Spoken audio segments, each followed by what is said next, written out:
Si Bitcoin ay tinetest na daw po niya ang presyong $71,000. Pero pag i-check po natin dito sa chart natin, 4-hour chart po ito, ay ang presyo ni Bitcoin ay nasa mga 74,376 na po. Nalampasan na po niya ang 71K. Ayan, yung tinutukoy po ng balita natin kanina ay dito pa yan. Yan, tinetesting niya ito kanina. Pero yan, tumagos na po siya ngayon dito. At ngayon ay nandito na po siya sa sunod na minor resistance line natin dito sa nasa ibabaw na po siya ng 73K. At naglalaro na po siya sa ibabaw nito. At mukhang magpapatuloy pa ito. Ayan, pero bago pa tayo magpatuloy ay nais ko lamang po munang bigyang linaw ang aking disclaimer kung saan ang nilalaman po ng video na ito ay hindi po ito isang financial advice. For education and information purposes lamang po ang layunin nito. Ayan, lahat daw po ay nakatutok dito kay Bitcoin habang ito ay umaangat at nagtatala ng kanyang panibagong all-time high na presyo. Kaya yung panibagong all-time high po natin dito, base po ito kay Binance, yan, sa datos ni Binance, ay yung pinakamataas na record, highest price record niya dito base sa candlestick na natin dito ay nasa 75,063.77. 75K na ang panibagong all-time high nitong si Bitcoin.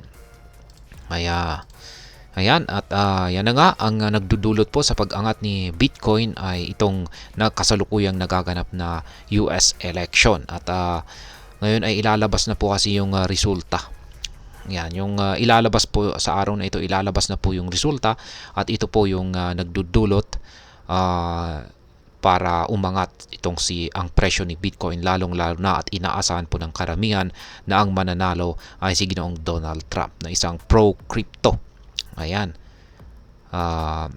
Sang-ayon po siya kay Bitcoin or sa mga cryptocurrency na meron po itong maidudulot na maganda sa ekonomiya ng bansang US. At isa nga sa kanyang plano ay gawin niya ang bansang US na isang leading blockchain, gusto niyang pangunahan. Yan, gustong pangunahan ng bansang US ang blockchain technology. Kaya yan po ang isa sa kanyang mga plano. Kaya ayan, meron pong forecast dito ang Polymarket na naglabas nung sinabi niya nitong mga nakalipas na araw na ang mananalo ay si Ginoong Trump at mukhang yan nga ay nagkatotoo. Yan po, 69.9% ang lamang niya kay Madam Kamala Harris. Ayan. Ngayon ay hindi po natin alam kung hanggang saan kaya aangat ang presyo ni Bitcoin dulot po ng US election na ito. At sa tingin ko ay aangat pa ang presyo ni Bitcoin kasi hindi pa nailalabas ang resulta. Siguro pag nailabas po siguro ito at talagang confirm na ang panalo ay si Ginoong Donald Trump, talaga sigurong itotodo pa niya yung kanyang nararanasang pag-angat at sa tingin ko ay hindi po siya titigil sa 75K lamang. Sa tingin ko ay baka aabot po siya sa 80K.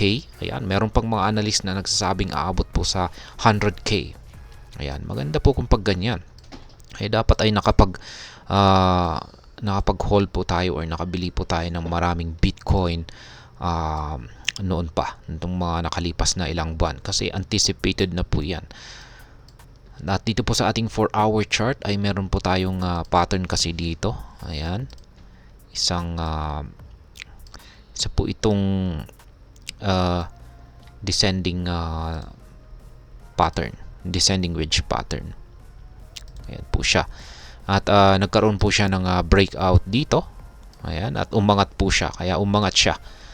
Lalong-lalo na at nabasag na rin yung major resistance line natin dito. Kaya umangat siya. At maliban po dyan ay maganda po yung ipinapakita ng mga indicators natin. Bullish po yung ating Hall Street indicator. At ganun din po yung ating nagkulay blue na yung ating mga nabubuong QQE bars. Kaya pag nagpatuloy po yan ay ibig sabihin ay tuloy-tuloy lamang po yung mararanasang pag-angat sa presyo nitong si Bitcoin. At ayan, hanggang dito na lamang po tayo sa video na ito. Sana po ay inyong nagustuhan ang aking paliwanag dito. Marami pong salamat sa panonood. Ingat po tayo lagi at God bless po sa ating lahat.